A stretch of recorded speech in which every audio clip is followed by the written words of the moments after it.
rito, bibigyan po natin ng license to preach. Okay? Amen.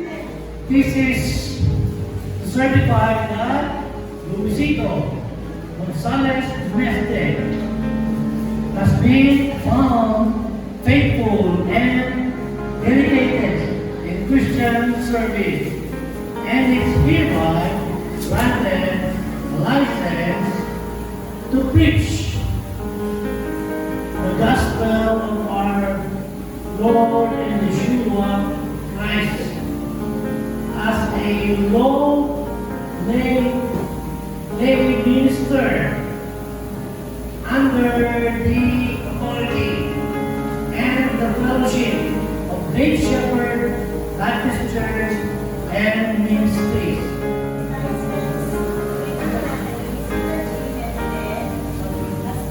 Found faithful and dedicated in Christian service and is hereby granted a license to preach the gospel of our Lord Yeshua Christ as a lay minister under the authority and fellowship of Great Shepherd Baptist Church and Ministries by Bayanihan de Pansili. This license authorizes the bearer to share Yahweh's word and serve in ministry according to the leading of the Holy Spirit and in harmony with the teachings of the Bible.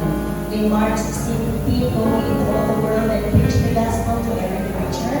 Given this 26th day of October 2025 at Great Shepherd Baptist Church and Ministries, signed by our senior pastor and head of ministry, Dr. Ferdinand O. Garcia. Amen.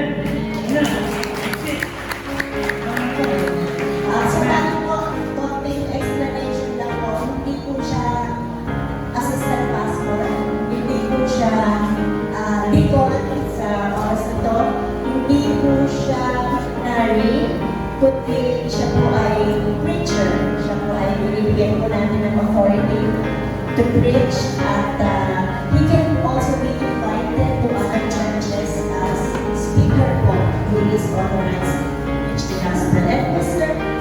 Kaya po lang dito itong tao na po siya po ay namin ang authority to preach.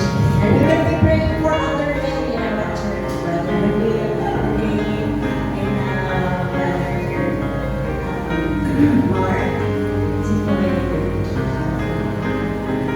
kailan na po si Kuya Mark.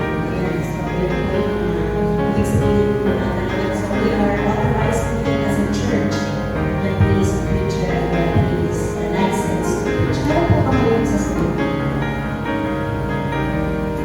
So, Yahweh be the glory po. Maraming salamat. Maraming salamat po sa pastor. Sa inyo po lahat.